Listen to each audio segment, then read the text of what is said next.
no hay un aprendizaje que sea duradero. Muchas veces el conocimiento se nos queda en eso, un conocimiento, y nos sabemos la lección perfectamente, pero no se incorporó a nuestras emociones y a nuestro cuerpo. Entonces lo que vamos a empezar a tratar de hacer es a descubrir toda esa emocionalidad que hemos guardado, que tal vez tenemos, le tenemos miedo o le tenemos pasito porque como susto.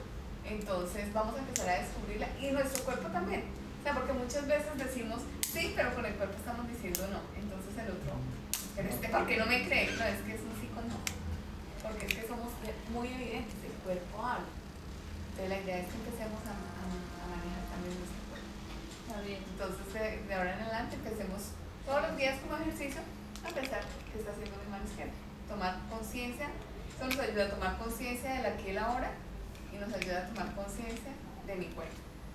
¿De acuerdo? Vamos a empezar a hablar de esos tres elementos que son componentes del observador. El primero es el lenguaje. Entonces, ¿qué pasa con el lenguaje? El lenguaje me ayuda a describir cosas, me ayuda a contar historias. Pero también, y no sé si para los que se han visto el Secreto y creen en todas estas cosas, el lenguaje crea cosas, crea mundos, es creativo. Pero entonces, para no irnos pues como tan allá, es algo tan sencillo como si nos sentamos a conversar y vamos a hacer una fiesta. Empezamos, ay, listo, entonces tú lleva esto, lleva la música, listo, ¿quién lleva el trago? No, listo, súper. Creamos la fiesta. Mediante el lenguaje hemos creado. Entonces, el lenguaje crea. Ese es uno de los elementos más importantes del lenguaje. ¿Qué más hace el lenguaje? Hace distinciones. En esto vamos a hablar mucho de las distinciones. ¿Por qué? Porque las distinciones son importantes. Resulta que cuando nacemos nosotros no distinguimos. El bebé ve todo junto y no distingue. Ya cuando empezamos a crecer es cuando empezamos a ver las cosas por separado, a hacer distinciones. ¿Qué pasa con esas distinciones? Es como, por ejemplo, cuando uno entra, no sé si les habrá pasado alguna vez, que entran a un museo y empiezas a ver los rayones, más o menos como el cuadro que tiene el hijito allá, que pues todos podemos describirlo y ver cosas diferentes. Y uno lo ve, está bueno, y sale. Y de repente a la salida se encuentra con un amigo que es experto en obras de arte. Y entonces se empieza a decir, ¿viste la profundidad del autor en ese cuadro? Toda esa expresión, no sé qué. No. Entonces viene y te explica el cuadro. Y te muestra el oso que hay allí metido. Te empieza a hacer distinciones. Te empieza a mostrar otros mundos.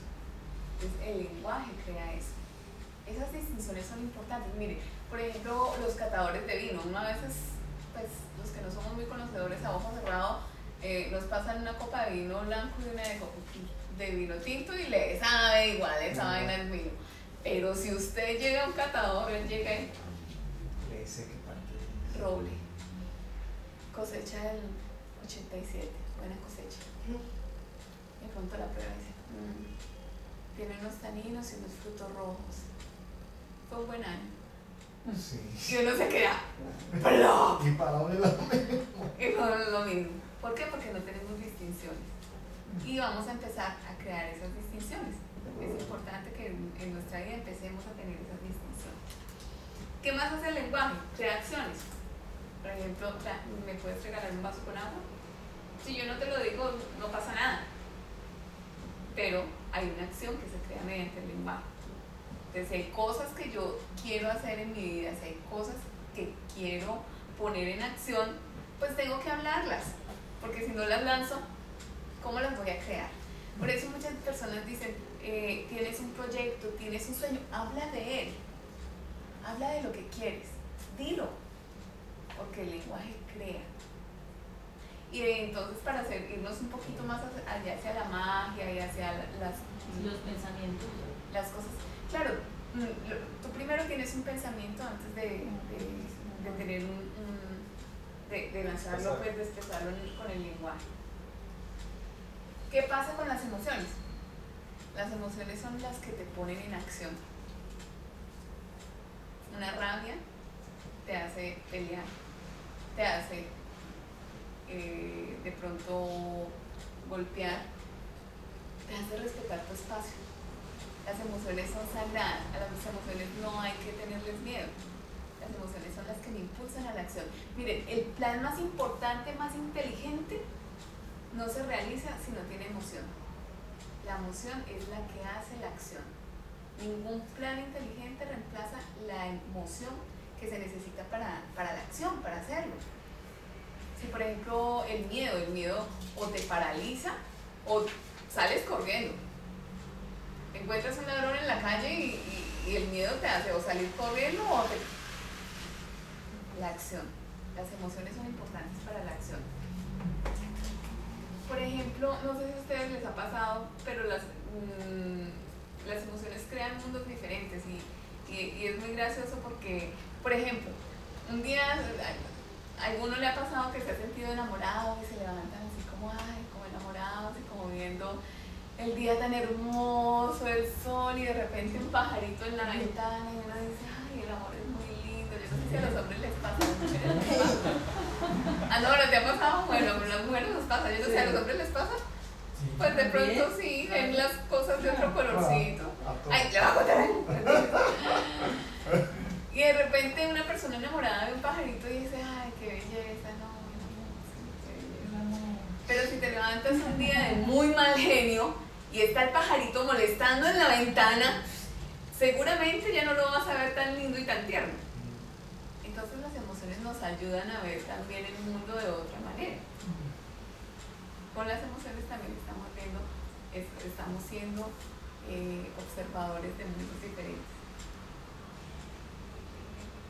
Hay una diferencia grande entre las emociones como tales, que son las que me invitan a la acción, por ejemplo, la rabia o el susto, te invita a una acción, o sea, si te van a atracar, tú sales corriendo, eso es una emoción como tal, y ya, se te pasó el susto y listo. Y otra cosa son los estados emocionales. Hay personas que viven en estado emocional de tristeza todo el tiempo. Entonces ven la vida gris, todo es horrible, puede estar en la mejor fiesta con las mejores compañías y todo es gris. ¿Por qué? Porque viven en un estado anímico que es depresivo. De esos estados anímicos es de los que tenemos que cuidarnos y salirnos, porque un estado anímico, o sea, todo el tiempo no nos ayuda a intercambiar, a fluir con el universo, con la gente de afuera, con lo que está pasando afuera, porque es que si yo todo el tiempo estoy deprimida, pues hombre, ¿qué me va a mover? Mientras que, y también sucede con la alegría, que es otra emoción. Hay gente que siempre está en y a esos hay que tenerles mucho miedo, porque es que siempre están en estados anímicos así alterados y están tapando el resto de emociones porque no se las están permitiendo sentir, no están intercambiando, no están fluyendo con las emociones de afuera, de los otros, que nosotros somos. Las emociones van y vienen de acuerdo a lo que está pasando afuera. Entonces hay que estar muy, muy cuidadosos de ese estado anímico. Es el que nos hace cambiar.